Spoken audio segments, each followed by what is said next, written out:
आज हम इस समय गौआश्रय केंद्र शहबाजपुर स्थित यहाँ पर मौजूद हैं और यहाँ पर देख सकते हैं राहता ग्राम पंचायत के प्रधान सहित उनके भाई भी हैं और यहाँ पर विश्व हिंदू परिषद के अन्य कार्यकर्ता बंधु उपस्थित हैं। और देख सकते हैं यहाँ पर जो गेहूँ बोया गया था उसकी कटाई हो गई है और सामने जो तालाब है ये गौ आश्रय केंद्र के अंतर्गत वो फिलहाल अभी सूखा पड़ा है। जो गौवंश हैं वो घूम रहे हैं। हालांकि जो है इस समय गौवंश जो है अच्छी स्थिति में है, लेकिन अभी यहाँ पर चारे की क्या व्यवस्था है उससे भी हम आपको अवगत कराएंगे। और सामने देख रहे हैं ये गौवंशों के द्वारा गोबर किया गया है वो सामने एकत्र है और यहाँ पर भी आप देख सकते हैं गौवंश बंधे हुए हैं, हालांकि इसमें कम मात्रा में है। उस तरफ देख रहे हैं वो जो दूसरा टीन शेड अभी तैयार किया गया है, जल्द ही सर्वप्रथम इसको तैयार किया गया था और सामने इस भूसा स्टॉक रूम को जो तमाम विश्व हिंदू परिषद के पदाधिकारी हैं उनसे भी अवगत कराएंगे। आज आप लोग यहाँ गौशाले में हैं, आप प्रधान जी के भाई हैं जी, तो किस उद्देश्य के साथ सभी लोग यहाँ पर उपस्थित हुए? हम तो आए दिन यहाँ पे गाय देखने आ जाते हैं क्योंकि यहाँ गाय मतलब किसी तरीके से कोई परेशानी ना हो। जी जी, गाय बेचारी पानी भी पिए, खाना भी खाएं, इसको लिए चारा उरा भी व्यवस्था देखने आने होते ना। अच्छा। है ना। और बाकी यही सब चीजें देखने होते हैं। अभी जो गेहूं कटाई की है जी, कितना भूसा करीब हुआ होगा यहाँ? भूसा जो भी 2 ट्राली निकला है इसका मतलब वो स्टॉक में है? हाँ, स्टॉक कर लिया। अच्छा, और बाकी गेहूं कितना? गेहूं कुछ ना निकलो, गेहूं का गैया चरी गई। असल में जो सब इंगल उंगल थे नहीं पहले। अच्छा। हाँ, 17 या 18 कुंटल गेहूं निकला है। अच्छा अच्छा। हाँ, बाकी जो है वो ये जो है यहाँ जो रहते हैं वो उन्होंने गेहूं बो लिए थे। अच्छा अच्छा। और बात जो है इनकी जो है कम मजदूरी है, कम, बेचारे इसी में गुजारा करेंगे। जी जी, है ना। और बाकी जो अभी हरे चारे की व्यवस्था है कितनी, क्या कर हरे चारा की व्यवस्था, घास फास है यहाँ, थोड़ी बरसीम भी इधर बवा दी है। जी जी, वो भी बस चरेंगे और चोकर वोकर भी सब व्यवस्था तो सभी है। अपनी अपनी तरफ से तो पूरा प्रयास रहता है। ये राकेश कुमार गुप्ता जी हैं, ये प्रधान जी के भाई हैं। अब इन्होंने जो कुछ बताया है और भी हम इनसे अवगत कराएंगे। यहाँ पर जो सामने गेहूं था ये वही भूसा बता रहे हैं स्टॉक में। ये पुराना भूसा है ये? नहीं, ताजा। अब इस साल बरसात इतनी हुई है तो अच्छा। रंग तो कुदरती बदल जाएगा, बरसात अच्छा, की वजह से रंग बदल जाता है। पुराना लग रहा है ना भूसा? वो ऐसा थोड़ा बहुत पुराना भी होगा, मतलब अभी अच्छा। गेहूं अभी सब उठ नहीं पाए ना। अच्छा अच्छा। हाँ। अखिलेश जी, जी, तो यहाँ बरसीम की तो व्यवस्था कोई विशेष रूप से है नहीं यहाँ पर, इसके लिए क्या कुछ कहेंगे? आप विश्व हिंदू परिषद के पदाधिकारी हैं आप। अब हम यही कहेंगे कि भाई गौवंश की तरफ देखते हुए जी जी, जो फसल अभी जो थी ये चारे की व्यवस्था थी वो कर चुकी है, तो नई पौध डाली जाए, जल्द से जल्द तैयार हो जाए। भाई कम से कम 35 से 40 पशु यहाँ पर रहते हैं, लेकिन अब तो ज़्यादा की व्यवस्था हो गई है, कम से कम 50-60 पशु आराम से रह सकते हैं। तो ऐसे में देखा जाए तो यहाँ पर अधिकांश भूमि पर चारे की व्यवस्था होनी चारे की चाहिए। व्यवस्था होनी चाहिए, ये तो सही है। क्यों भाई साहब? जी, चारा ऐसा है, कुछ जगह में कुछ जमीन में चारा मतलब बो दिया था, वो निपट चुका है। अब इधर जो खाली जमीन हुई है उसमें भी बोएंगे। अच्छा, ऐसा उसमें है भी कि हो असल में पानी की थोड़ी व्यवस्था दिक्कत रहती है, वो भी व्यवस्था धीरे धीरे होगी। हर चीज की व्यवस्था सब नहीं करने पड़ती। नहीं, प्रत्येक गौशालाओं में विद्युत की व्यवस्था है, लेकिन यहाँ बिजली व्यवस्था अभी तक यहाँ क्यों कोई नहीं है? व्यवस्था बिजली की नहीं है। की तो गई है, अभी बिजली की यहाँ व्यवस्था नहीं हो पाई है। बिजली की व्यवस्था नहीं है। शासन से कह दिया है कि यहाँ लाइट की व्यवस्था हो, तो जिससे पानी की भी न दिक्कत नहीं, न रोज नहलाया जाए। देखिए यहाँ विद्युत की भी कोई व्यवस्था नहीं है, हालांकि जो सौर ऊर्जा लाइट है वो लगाई गई है। और यहाँ पर प्रधान जी हैं वो यहाँ पर बात कर रहे हैं, उनसे भी अवगत कराएंगे। और यहाँ पर जो हरे चारे की व्यवस्था कितनी थी उसे भी हम आपको अवगत करा दे रहे हैं, क्योंकि पहले यहाँ पर गौवंश कम थे, हालांकि फिर भी 35 से 40 की यहाँ पर उपस्थिति रहती थी, जगह कम होने के उपरांत भी। अभी देखिए ये इतना सा बरसीम का क्षेत्र था और ये बरसीम इसमें समाप्त हो चुकी है। और जो बेचारे गौवंश हैं वो इस समय इस हरे चारे को चर रहे हैं। बाकी जो गौवंश बेचारे हैं वो इस समय सूखा भूसा खाकर अपना जो जीवन यापन है करने में लगे हैं। आखिर इस समय जो हमारा गौवंश है काफ़ी दयनीय अवस्थाओं में जीवन जी रहा है और ये सत्यता है। हम लोग प्रयास तो बहुत करते हैं, लेकिन जो प्रयास है वो असफल रहता है, क्योंकि हमारे ही लोग जो हैं आजकल अत्याचार करने में लगे हैं। एक तरफ व्यवस्थाएं करते हैं, दूसरी तरफ से लोग अव्यवस्थाओं को फैला देते हैं गौवंशों को छोड़कर। अच्छा डॉक्टर साहब,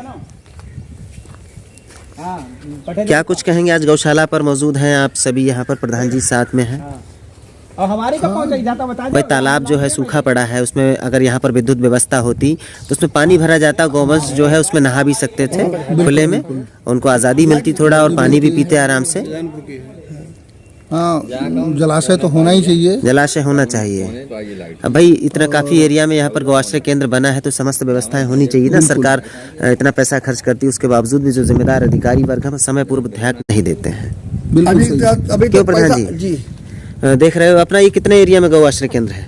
ये कागजों में तो 42 बीघा है जी जी। और मौके पे मुश्किल से 30-32 बीघा जमीन है। तो ये पूर्ण क्यों नहीं किया गया? पूर्ण जब हमने लेखपाल साहब कई बार कही थी कि इसकी नाप कर दो फिर से और इसके बाउंड्री करवा दें, जाके तार फेंसेंगे। जी जी। अब वो आए नहीं। कई बार आपने रिटर्न में दिया? हाँ रिटर्न दिया। अच्छा, दिखा सकते हो रिटर्न? हाँ रिटर्न दिखा दें।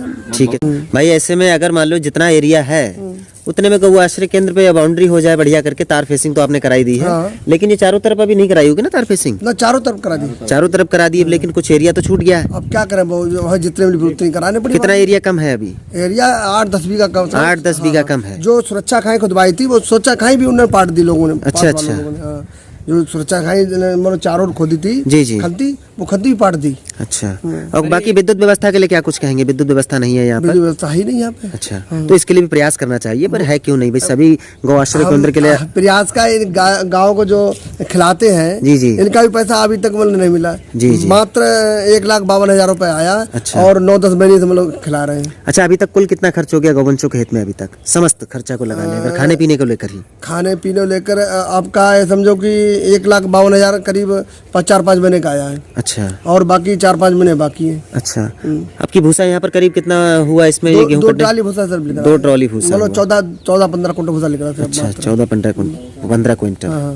तो क्या वही लोग लेगा, स्टॉक में जमा कर नहीं, दिया? स्टॉक में जमा किया। स्टॉक में जमा कर दिया है। अच्छा, बाकी अभी यहाँ पर कौन सी व्यवस्थाएं जो फैली हैं उनको पूर्ण किया जाएगा जल्द से जल्द? अवस्था जो फैली है उससे पूर्ण करवाएंगे, है ना। और यहाँ पे देखिए कितनी आने अच्छा प्रधान जी, अभी यहाँ आने को बड़ी समस्याएं हैं, रोड नहीं है यहाँ गौआश्रय केंद्र हमने तक। एमएलसी साहब को लिख के आज से कम 8 महीने पहले दे दिया है। जी जी। अभी तक मतलब कोई निर्णय हुआ नहीं उसका। अच्छा, तो विधायक जी संज्ञान नहीं ले रहे हैं क्या इसके लिए?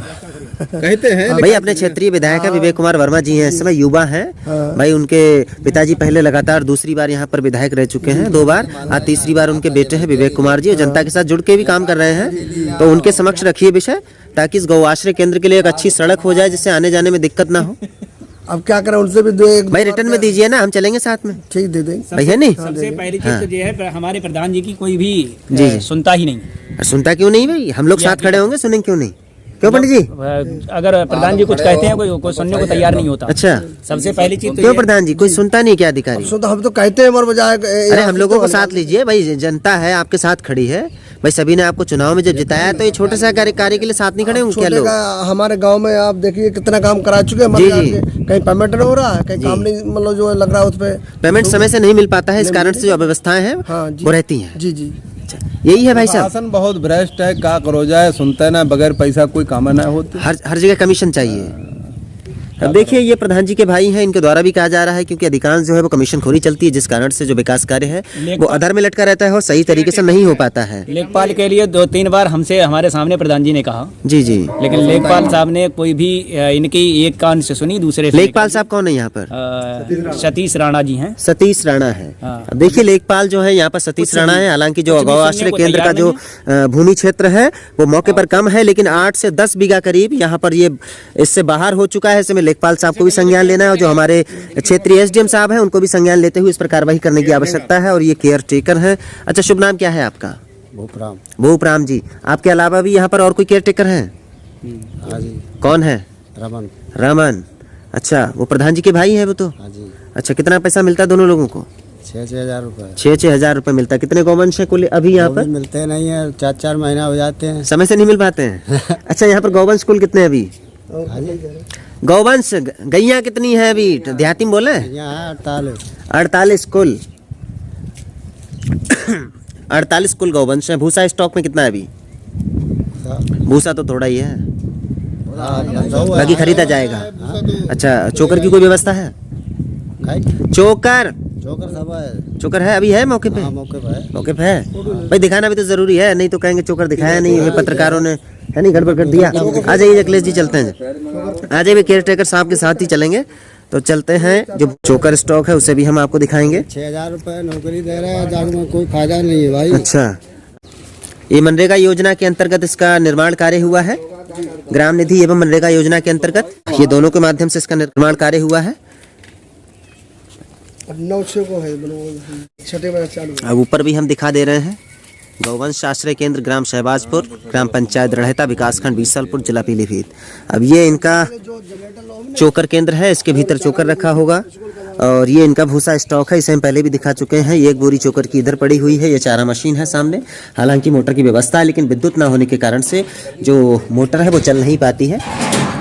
इसको हाथ से ही इसकी चारे की जो है वो कुट्टी की जाती है। अच्छा, ये जनरेटर की व्यवस्था की गई है। फिलहाल जब पानी की आवश्यकता होती है तो इस जनरेटर का यूज किया जाता है। और ये कटीले तार हैं और ये थोड़ा सा फिलहाल चोकर है यही, बाकी कोई व्यवस्था नहीं है। 1.5 कट्टा यहाँ पर चोकर की व्यवस्था फिलहाल है। 4-5 बोरी पड़ी है वहाँ पे गांव में। अच्छा। घर पे पड़ी इकट्ठा नहीं यहाँ लेते, वहाँ मतलब 2 बोरी आएगी, 2 बोरी जब निपट गया तभी फिर आ जाती है। अच्छा, एक दिन में कितना चोकर यूज होना चाहिए इतने गोवंश दिन में कम से कम 30-35 किलो खिला देंगे, 30-40 किलो। 30-40 किलो। 40 किलो। अच्छा, तो कम से कम 15 बोरी एक महीने में, ज्यादा नहीं तो 15 बोरी कम से कम। अब कितना हरा चारा बोया जाएगा? 30 रुपए मिलते, वो टाइम मिलते नहीं, टाइम से नहीं मिलते हैं। मान लो एक गाय के 30 रुपए है। अच्छा, तो वो भी है नहीं। जब बताइए आप 1200, 1100, 1000 रुपए लेके भूसा खिलाया और 30 रुपए नोट आएगी, बताइए आप। नहीं वो तो फिलहाल कम पड़ जाता है। बाकी जो गोबर वगैरह है तो बिक्री कर दिया जाता सामने होगा। पड़ा जो भी है ना। जमीन में पड़ गया। अगर इसको गोबर को सही से यूज किया जाए, इसको भी इस्तेमाल किया जाए, अगर इसके उपले आदि बनाकर इसको बिक्री कर दिया जाए, इस तरीके से बनवाया जाए, साहब कौन कर पे बाकी वर्कर लगाकर इनसे उपले बनवाए जाए। वर्कर को 10-12 हजार। फिलहाल यहाँ पर जब चारा किया जाए तो उसी में खाद बना के डाल दी जाए तो भी तो बढ़िया है। वो तो कर लेंगे। यहाँ भाई। ऐसी जगह है, यहाँ पे मतलब इस टाइम हो ही नहीं सकता क्योंकि सब रेता जमीन है। भाई, इसके लिए प्रयास भी किया जा रहा है कि गौशाला केंद्र में जो भी गोबर होता है उसको खाद बनाए या फिर और सामग्री बनाए भाई, ताकि उसका क्षेत्र का विकास हो। क्योंकि आजकल जो अब धीरे धीरे गौवंश कम होते जा रहे हैं, पशु कम होते जा रहे हैं। जब पशु नहीं रहेंगे तो आने वाले समय में किसानों की स्थिति और ज्यादा दयनीय हो जाएगी। अब यहाँ पे तो सुरक्षा खाई कराई थी और उसके बाद में जो यहाँ पे कराए इंगल, तो इंगल तो यहाँ लोगों ने तोड़ दिए। अच्छा। अभी और तार भी काट दिया। अच्छा, तार भी काट दिए हैं। प्रधान जी, ये सामने आप तालाब देख रहे हो, ये तालाब अभी सूखा पड़ा है, तो इसमें पानी की व्यवस्था कब तक कर देंगे ताकि जो गौवंश हमारे हों परेशान ना हो? कल परसों पानी भरवा देंगे। कल परसों में भरवा देंगे। अब देखिए प्रधान जी हैं, प्रधान जी ने कहा ये सामने देखिए, ये गौआश्रय केंद्र में एक तालाब बनाया गया है। ये अभी सूखा पड़ा है, इसकी गहराई भी ज़्यादा नहीं है। गहराई जो है थोड़ी और होनी चाहिए थी क्योंकि यहाँ रेतीली ज़मीन है, इसमें पानी सूख जाएगा। इसकी गहराई जो और होनी चाहिए थी। अच्छा प्रधान जी, इसकी थोड़ा गहराई कम है। गहराई कैसे पानी भरा था तो पानी जमीन में अच्छा पहुंच गई जहाँ। अच्छा। अब जो है फिर खुदाई करवा देंगे। खुदाई पहले अगर इसका थोड़ा खुदाई और बढ़ा देते तो ज़्यादा बढ़िया रहता। बढ़वा देंगे। तो ये थे हमारे साथ ग्राम प्रधान सहित हमारे विश्व हिंदू परिषद के तमाम पदाधिकारी। और इस संबंध में जो हमारे समर्थक हैं, आप सबकी भी क्या कुछ राय है हमें कमेंट सेक्शन में ज़रूर अवगत कराइएगा। और यहाँ पर जो व्यवस्थाएं हैं, जो कमियां रह गई हैं, उस संबंध में भी अवगत कराना ना भूलें। इसी के साथ साथ ही अब हम आपसे विदा लेते हैं। जय हिंद, जय भारत।